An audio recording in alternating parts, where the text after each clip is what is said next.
प्रिय स्टूडेंटों, मैंने आपके लिए पिछली वीडियो में आपको बताया था कि जो बिलियन होता है, बिलियन के बारे में मैंने टॉपिक आपको क्लियर किया था। तो जो सेकंड वाली जो मैंने वीडियो डाली थी उसमें आपको बताया था कि बिलियन बिलाय क्या होता है, उसके बारे में पूरी वीडियो के बारे में डिटेल बताया था। आज इस वाली वीडियो में आपके लिए लेके आया हूँ मूल प्रवाह जिसे कहते हैं। मूल प्रवाह जिसे कहते हैं। अगर आपको मेरी जो पिछली वीडियो है ना, अगर अच्छी लगी हो तो आपको लाइक शेयर कमेंट करना पूरी तरह से बनता है। तो मैं अभी इस वाली वीडियो में आपको देता हूं कि मूल प्रवाह किसे कहते हैं। तो सबसे पहले इसको समझने के लिए मैंने तुम्हें क्या बताया था कि बिलियन जो बनता है वो बिले और ब्लैक दोनों से मिलकर बना होता है। तो जो बिले होता है वो और जो ब्लैक होता है वो, यानी बिले ब्लैक के बारे में पूरी तरह जो डिटेल में जानकारी रखता है वो इसको पूरी तरह से अच्छी तरह से कर सकता है। तो सबसे पहले हम क्या बताते हैं कि मैंने यही बताया था पिछली लास्ट वीडियो में अपनी में, मूलों की संख्या हम कैसे ज्ञात करते हैं। मूलों की संख्या ज्ञात करने के लिए हम क्या करते हैं, पदार्थ का जो भार होता है उसमें उस पदार्थ के अणुभार हम भाग कर देते हैं और उससे मूल की संख्या निकल आती है। और ये पूरा जो क्वेश्चन है तुम्हारा मूल की संख्या के ऊपर डिपेंड है। तो आइए चलते हैं। मूल प्रवाह जिसे कहते हैं बिलियन के किसी घटक के मोलों की संख्या और बिलियन में उपस्थित सभी घटकों के मोलों की संख्या को अनुपात को हम क्या कहते हैं, मूल प्रवाह कहते हैं। तो मेरा कहने का मतलब ये है कि जो हमारा बिलियन बना हुआ है, हमारा जो बिलियन बना हुआ है टोटल कितने पदार्थों से मिलकर बना हुआ है, उन पदार्थों की मोलक संख्या और प्लस एक पदार्थ की मोलक संख्या, अगर उनके अनुपात को निकाला जाए तो जो अनुपात निकल के आता है वो तुम्हारा मूल प्रवाह होता है। उसको निकालने के लिए हम क्या करते हैं, इसको निकालने के सबसे पहले हम क्या करते हैं, हम बिले और बिलाय जो कि बिलियन बना हुआ है, बिले और बिलाय से बना हुआ है। तो इसके लिए हम क्या करते हैं, सबसे पहले हम क्या करते हैं, तुम्हें बिले और बिलाय के मूल संख्या हम निकालते हैं। उसके अकॉर्डिंग हम बिले बिलाय के मूल के प्रवाह अलग अलग हम निकाल सकते हैं। तो आइए, हमने माना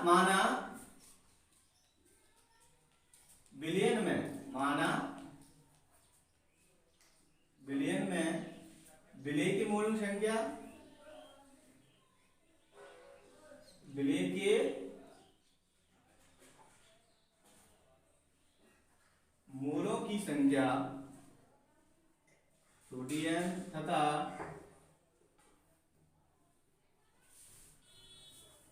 बिलाय के मूलों की संख्या, बिलाय के मूलों की संख्या बड़ी n हो तो हम इस नियम के अनुसार, यानी हम मूल प्रवाह के अनुसार बिले और बिलाय के अलग अलग मूल प्रवाह हम ज्ञात कर सकते हैं। तो बिलाय के मूल प्रवाह निकालते हैं तो उसके लिए क्या करना पड़ेगा, हमें बिलाय के मूल प्रवाह, बिलाय की जो मूल प्रवाह है उसके लिए हम क्या करेंगे, बिलाय के मूल संख्या, बिलाय के मूलों की संख्या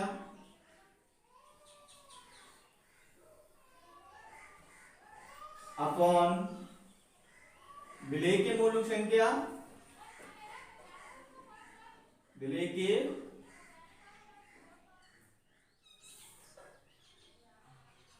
मूलों की संख्या प्लस बिलाय के मूलों की संख्या, किसी संख्या बिलाय के मूलों की संख्या। तो अभी हमने क्या माना है, बिलाय की जो मूल संख्या हमने कितनी मानी, तुम्हारी बड़ी n मानी है, और जो बिले की कितनी मानी है, हमने छोटी n मानी है। तो हम इसको लिख सकते हैं बड़ी n अपॉन के छोटी n प्लस के बड़ी n। इसको एक क्वेश्चन नंबर हम 1 मानते हैं, कितना मानते हैं, समीकरण नंबर 1 मानते हैं। इसी तरह से हम निकाल सकते हैं बिले के मूल प्रवाह, क्या निकाल सकते हैं, बिले के मूल प्रवाह, बिले के मूल प्रवाह,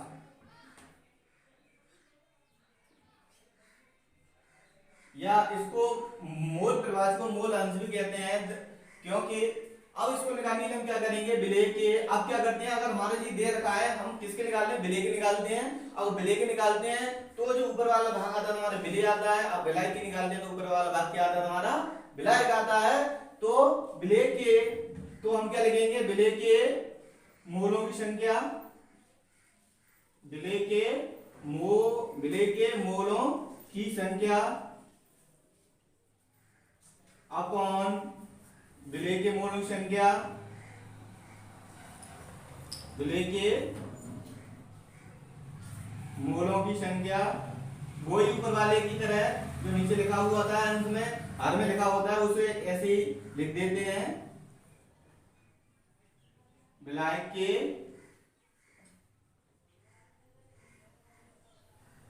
मोलों की संख्या। तो इसको लिखने के लिए हम क्या करेंगे, वो ही यानी हमने क्या माना था, विलेय के मूल संख्या कितनी मानी थी, हमने छोटी एन मानी थी, और विलायक के मूल संख्या कितनी मानी थी, हमने बड़ी एन मानी थी। इसे इस तरह से हम लिख देते हैं। तो इसे हम क्या मान लेते हैं, क्वेश्चन नंबर 2 मानते हैं। और विलेय के इसके बाद विलेय के मूलों की संख्या या विलायक के मूलों की संख्या को निकालकर हम उसमें पुट अप कर देते हैं और तुम्हारा फॉर्मूला फॉर्मेट हो जाता है। तो इसको आगे समझने के लिए अगर हमारी वीडियो आपको अच्छी लग रही हो तो आप थोड़ा सब्सक्राइब शेयर और कमेंट करें। और हमारी अगर वीडियो में आपको कुछ कमी लग रही हो तो उस कमी को सुनाने के लिए आप कमेंट जरूर करें। तो मैं आपको इसके बारे में बताता हूँ। सबसे पहले मैंने तुम्हें पहले ही बताया था विलेय की मूल संख्या हम कैसे निकालते हैं, और मूल संख्या निकालने के लिए मैंने क्वेश्चन भी दिया था, जैसे कि मैं मॉडल था मैं बताया था विलेय की मूल संख्या कैसे निकालते हैं। और भी मैंने जो मॉडल था उसके अंदर भी बताया था। तो अभी तुम्हारा क्वेश्चन आता है, सबसे मेन क्वेश्चन बनता है जो हमारे विलेय और विलायक हैं उनके मूल संख्या हम कैसे निकालते हैं। तो विलेय और जो विलायक होते हैं वो दोनों कैसे होते हैं, पदार्थ होते हैं। तो पदार्थ होते हैं तो हम क्या बोलेंगे, पदार्थ की मूल संख्या, पदार्थ के मूलों की संख्या निकालते हैं तो क्या हो जाता है, पदार्थ के मूलों की संख्या। और पदार्थ के मूलों की संख्या निकालेंगे तो क्या हो जाएगा, पदार्थ का भार, पदार्थ का भार अपॉन पदार्थ का अणुभार हो जाएगा, पदार्थ का अणुभार हो जाएगा। तो तुम्हें मालूम होगा पदार्थ विलायक भी पदार्थ होता है और विलेय भी पदार्थ होता है। तो सबसे पहले हम क्या निकालते हैं, तुम्हें विलेय क्या निकालते हैं, हम विलेय निकालते हैं। विलेय के मूलों की संख्या जो कि अभी हमने मानी थी, विलेय के मूलों की संख्या जो कि अभी हमने मानी थी, क्या मानी थी, छोटी एन मानी थी। तो छोटी एन बराबर बोले तो क्या होगा तुम्हारा, विलेय का भार क्या होगा, विलेय का भार अपॉन विलेय का अणुभार क्या होगा, विलेय का अणुभार। तो इसे हम मान सकते हैं n बराबर विलेय का भार, यानी कि अगर ये वाला हमारा जो हमने माना सपोज दैट छोटी n मानी है तो हम भार और अणुभार को भी हम छोटी की तरह मान सकते हैं, यानी कि छोटा w अपॉन छोटी n। तो विलेय की जो मूल संख्या निकल के आती है वो तुम्हारी क्या निकल के आएगी, तुम्हारी छोटी n बराबर छोटा w अपॉन के छोटा n। इसके बाद अब आता तुम्हारा, अगर हम निकालते हैं विलायक की मूल संख्या, क्या निकालते हैं, विलायक के मूलों की संख्या। तो उसमें क्या करते हैं, विलायक के मूलों की संख्या। तो बड़ी एन बराबर क्या हो जाएगा तुम्हारा, ये विलेय दे रखा है तो इस वाली कंडीशन में क्या आ जाएगा तुम्हारा, विलेय की जगह विलायक आ जाएगा। जैसे कि विलायक का भार अपॉन विलायक का अणुभार आ जाता है, विलायक का भार अपॉन विलायक का अणुभार क्या जाता है, विलायक का अणुभार। तो इसको हम क्या मान सकते हैं, तुम्हारा विलायक क्या दे रखा तुम्हारा, बड़ा W अपॉन बड़ी N। ये N क्या होता है तुम्हारा, जो पदार्थ दिया होता है उसका अणुभार होता है, और W क्या होता है, जो पदार्थ दिया उसका भार होता है। तो इसे हम N बराबर भी मान सकते हैं, बड़ा W अपॉन बड़ी N। ये क्या देगा है, ये विलायक की मूल संख्या इस तरह से निकलती है और विलेय की मूल संख्या इस तरह से निकलती है। जब हमें यहाँ तक ज्ञात हो जाए तो हम इसके आधार पर हम विलेय और विलायक की मूल संख्या को डिफाइन कर सकते हैं, और इस तरह से उन मानों को निकालकर हम मूल प्रवाह ज्ञात कर सकते हैं। तो अगर आपको मेरी वीडियो अच्छी लग रही हो तो शेयर जरूर करें शेयर। उसके बाद अगर इसके बाद मैं तो बताता हूँ, एक न्यूमेरिकल देता हूँ जो कि न्यूमेरिकल जो कि कैसे इसके ऊपर आधारित है, वो देखो न्यूमेरिकल। अगर आपको मेरी इस वीडियो में कोई डाउट लग रहा हो तो बेझिझक कमेंट में मुझे बता सकते हैं। मैं मूल प्रवाह के ऊपर एक तो मैं न्यूमेरिकल कराता हूं।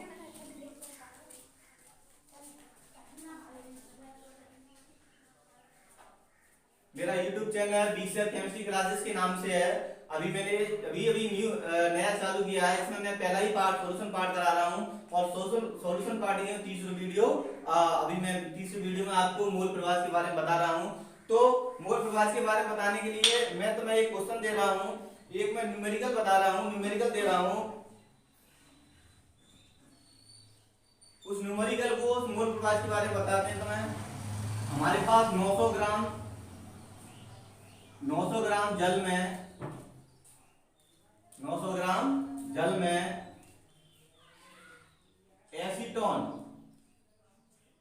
एसीटोन के 5.8 यानी 5.8 ग्राम को घोला जाए। क्या करें? 5.8 ग्राम को घोला जाए तो प्राप्त विलयन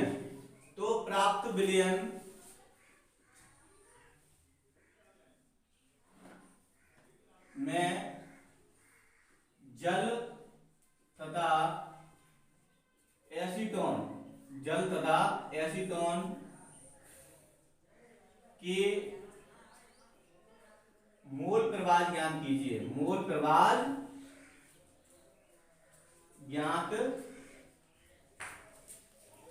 कीजिए।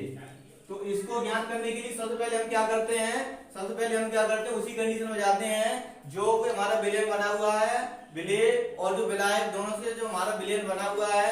सबसे पहले हम क्या करते हैं, विलेय और विलायक दोनों यानी पानी और एसीटोन की मौलिक संख्या हम ज्ञात कर लेते हैं। मौलिक संख्या ज्ञात करने के बाद हम उसको मोल प्रभाज के फॉर्मूले को पुट कर देते हैं और मोल प्रभाज के फॉर्मूले रखने के बाद एक एक करके हम दोनों के मोल प्रभाज ज्ञात कर लेते हैं। तो इसको ज्ञात करने के लिए सबसे पहले हम क्या करेंगे, सबसे पहले हम करेंगे कि जल और एसीटोन दोनों को अलग अलग रखते हैं। तो ये कैसे सॉल्व होता है तुम्हारा, यानी कि जल, इसमें क्या दे रखा है, जल का भार, यानी जल का भार कितना दे रखा है, ये क्या तुम्हारा विलायक है, क्या ये तुम्हारा विलायक है, बोले तो विलायक। अब इसको मान सकते हैं H2O भी इसका सूत्र होता है। विलायक H2O या जल का भार कितना हो जाएगा तुम्हारा 900 ग्राम दे रखा है, क्या दे रखा है 900 ग्राम दे रखा है। तो इसी के अकॉर्डिंग हम निकाल सकते हैं कि जो H2O का जो भार इतना दे रखा है तो H2O का अणुभार कितना होगा, H2O का अणुभार। और H2O जो अणुभार क्या होता है, जैसे कि ये तुम्हारा क्या दे रखा है, विलायक दे रखा है, तो हम इसे मान सकते हैं बड़ा W, क्या मान सकते हैं बड़ा W, इसे मान सकते हैं बड़ा M। तो अणुभार को ज्ञात करने के लिए जो भी पदार्थ जिन परमाणुओं से या जिन तत्वों से मिलकर बना होता है उसके भारों को जोड़कर हम उसमें रख देते हैं। तो H कितना तुम्हारा, H का एक अणुभार होता है, लेकिन H हमारे पास कितने हैं, 2 हैं, तो 2 प्लस के 16, तो कितना हो जाएगा तुम्हारा, इसका अणुभार कितना आ जाएगा 16। अभी मैं एसीटोन का जो अणुभार है उसे निकालना बताऊंगा कैसे निकालते हैं, और इसके आधार पर हम H2O के मोल की संख्या निकाल सकते हैं। H2O के मोलों की संख्या, H2O के मोलों की संख्या, और H2O की मोल की संख्या तुम्हारी कितनी हो जाएगी, तुम्हारी यानी कि बड़ी है, क्या कितनी हो जाएगी, बड़ी है, यानी कि इसका जो H2O का भार कितना हो जाएगा, H2O का भार अपॉन H2O का अणुभार कितना आएगा, H2O का अणुभार। तो इससे हम निकाल सकते हैं H2O का भार कितना हो गया तुम्हारा, H2O का भार होता है, इसमें दिया क्वेश्चन में दिया तुम्हारा 900 ग्राम दे रखा है, और अणुभार कितना होता है तुम्हारा 18 होता है। तो इससे हम क्या करते थे, इसको हम काट देते हैं। तो काटने के बाद 18 पंजे कितने होते हैं 90, और हमारा आंसर कितना आया तुम्हारा 50, यानी कि इस विलयन में जो H2O के मोल की संख्या कितनी आती है तुम्हारी 50 आती है। इसी तरह हम दूसरे भी निकाल लेते हैं, एसीटोन, क्या निकाल लेते हैं एसीटोन का जो सूत्र होता है वो क्या होता है तुम्हारा CH3CO और CH3 होता है। एसीटोन का भार कितना दे रखा है इसमें, एसीटोन का भार दे रखा है इसमें, यानी कि छोटा W, क्योंकि इसकी मात्रा कम है, विलय में जिसकी मात्रा कम होती है वो क्या होता है तुम्हारा विलय होता है। तो विलय जो एसीटोन है तो हमेशा विलय की मात्रा कम होती है, तो छोटा W ग्राम कितना दे रखा है इसमें 5.8 ग्राम दे रखा है। अगर हम इसको इसका हम अणुभार निकालते हैं, क्या निकालते हैं, अणुभार निकालते हैं। तो अणुभार को समझने के लिए यानी कि छोटा m निकालने के लिए हम क्या करते हैं, इनके जो तुम्हारा एसीटोन दे रखा है उसके जो भार होते हैं, उसके जो अणुभार होते हैं, उसके अंदर जो जितने घटक हैं, उसके अंदर जितने परमाणु हैं उनके भारों को हम जोड़ लेते हैं। जैसे तुम्हारा इसमें दे रखा है, अगर निकालते हैं CO और CH3 तुम्हारा एसीटोन को निकालते हैं। तो जो कार्बन होता है वो कितना होता है तुम्हारा, कार्बन का 12 होता है। कितना होता है, कार्बन का 12 होता है। तो प्लस इसका कितना हो गया तुम्हारा, हाइड्रोजन का 1 होता है, लेकिन हाइड्रोजन यहाँ पे कितना दे रखा है, 3 दे रखा है। तो इसका कितना प्लस कार्बन का 12 हो गया। और ऑक्सीजन कितना होता है, 16 होता है। ये बच्चों आपको याद करना पड़ेगा कि अणुभार कैसे निकालते हैं और कैसे नहीं निकालते हैं। तो उसके बाद फिर तुम्हारा वही कंडीशन आती है, C कितना आता है तुम्हारा 12, यानी कि ये कार्बन का कितना होता है 12 होता है, और प्लस 3 into 1 यानी कि 3 इसमें हाइड्रोजन दे रखे हैं और एक हाइड्रोजन कितना होता है, 1 होता है। तो यहाँ पे हम ऐड कर सकते हैं, इसका जो अणुभार निकल के आता है वो कितना आता है, यानी कि 12 और 12 कितने के 24 और 12 कितने हो गए 36, 36 प्लस के कितने हो गए 3 और 3 और 16 और प्लस के 3। अगर हम इसको ऐड करते हैं तो कितना आ जाता हमारा 36 18, यानी कितना आया था लागू 58, कितना आ जाता है 58 आ जाता है। इसी के अनुसार हम इनके मोलक संख्या निकाल सकते हैं। क्या निकाल सकते हैं, मोलक संख्या निकाल सकते हैं। तो एसीटोन की मोलक संख्या कितनी आएगी तुम्हारी, एसीटोन के मोलक संख्या, मोलों की संख्या, एसीटोन की मोलक संख्या मैंने क्या मानी थी कि विलेय है, तो छोटा n आ जाएगा तुम्हारा, कितना आएगा भार अपॉन के अणुभार। तो हमारा कितना निकलता है, एसीटोन का भार कितना आता है तुम्हारा, एसीटोन का भार यहाँ पे और एसीटोन का अणुभार कितना आया तुम्हारा, एसीटोन का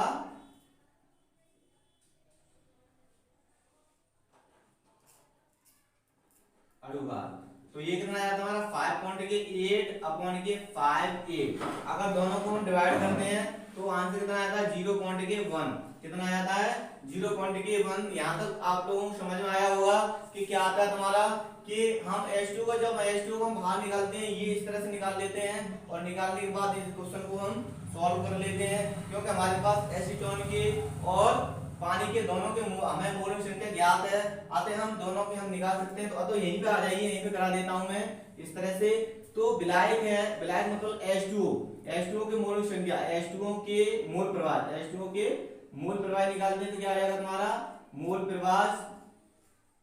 मैंने क्या बताया था, ये तुम्हारा विलायक है तो क्या आ जाएगा तुम्हारा बड़ी एन प्लस के छोटी एन प्लस का बट्टे में इस तरह से रख लेते हैं। रखने के बाद हम क्या करते हैं, हमारी बड़ी एन निकल के आती है, वो कितनी आती है तुम्हारी H2 की मोलक संख्या कितनी, एन कितनी निकल के आती है 50 आती है। तो ऊपर 50 रख लेते हैं और इसकी आती है 0.1 और प्लस के 50।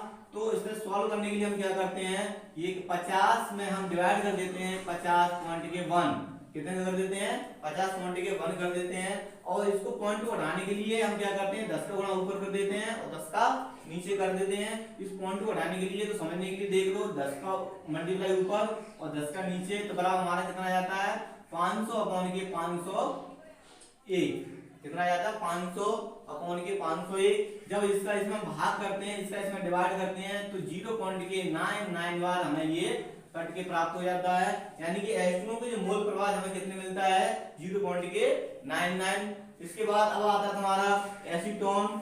एसीटोन की जो मोल प्रवाह निकालते हैं, एसीटोन के मोल प्रवाह निकालते हैं। देखो अगर मेरी आपको वीडियो अच्छी लग रही हो, अगर आपको मेरा जो क्वेश्चन न्यूमेरिकल पूछे समझ आ रहा हो तो लाइक शेयर बनता है, और लाइक शेयर करने के बाद तुम्हारा वहीं पे आते हैं। चलो एसीटोन का जो मोल प्रवाह होता है, एसीटोन का मोल प्रवाह निकालने के लिए हम क्या करते हैं, वो ये हमारा एसीटोन क्या है तुम्हारा, हमारा एसीटोन इसमें विलेय है, यानी कि विलेय है तो इसकी मात्रा कम होगी तो हमारा छोटी एन रखेंगे ऊपर, यानी छोटी एन अपॉन के छोटी एन प्लस के बड़ी एन। इसको रखने के बाद छोटी एन कितनी आती है हमारी 0.1 आती है, कितनी निकलती है 0.1, जो कि इधर निकली है। ये कितनी निकली है तुम्हारी एसीटोन की मोल संख्या निकली है 0.1 निकली है। तो इसको हम क्या करते हैं 0.1 प्लस का 50 और इस तरह से हम क्या कर देते हैं 0.1 और 50.1, एक पॉइंट से पॉइंट कट जाता है तो क्या बचता है हमारे पास 1/501। जब इसका इसमें हम डिवाइड करते हैं तो हमारा आंसर कितना आ जाता है तुम्हारा 0.001, कितना आ जाता है 0.001 आ जाता है। अगर ये एसीटोन की मोल संख्या है और ये क्या तुम्हारे एसीटोन उधर तुम्हारा निकल के आता है तुम्हारा H2O के मोल संख्या। तो इस तरह से मैंने अभी तुम्हारा क्वेश्चन सॉल्व कराया था कि 900 ग्राम जल में एसीटोन की इतने ग्राम को घोला जाए, यानी एसीटोन को 5.8 ग्राम को घोला जाए। तो घोलने के बाद क्या आता है हमारा विलायक के जो विलायक दे रखा है वो H2O इसके अंदर, और H2 के साथ है H2O का भार हमारा ये दे रखा है बड़ा लघु। इस तरह से इसका हमने अड़ुआ निकाला, अड़ुआ निकालने के बाद इसको मोलुक संख्या निकाल लेते हैं। H2O की मोलुक संख्या, मोलुक की संख्या ज्ञात करने के लिए हम क्या करते हैं कि उसका जो भार होता है उसमें हम उसके अणु भार का हम क्या कर देते हैं, डिवाइड कर देते हैं। इस तरह से हमारा 50 आंसर निकल के आया। ऐसे ही हम इसको निकाला, इसका हमारा आंसर निकल के आता तुम्हारा अणुभार समय इसका 58 अणुभार और 5 इतने ग्राम इसका भार दे रखा है।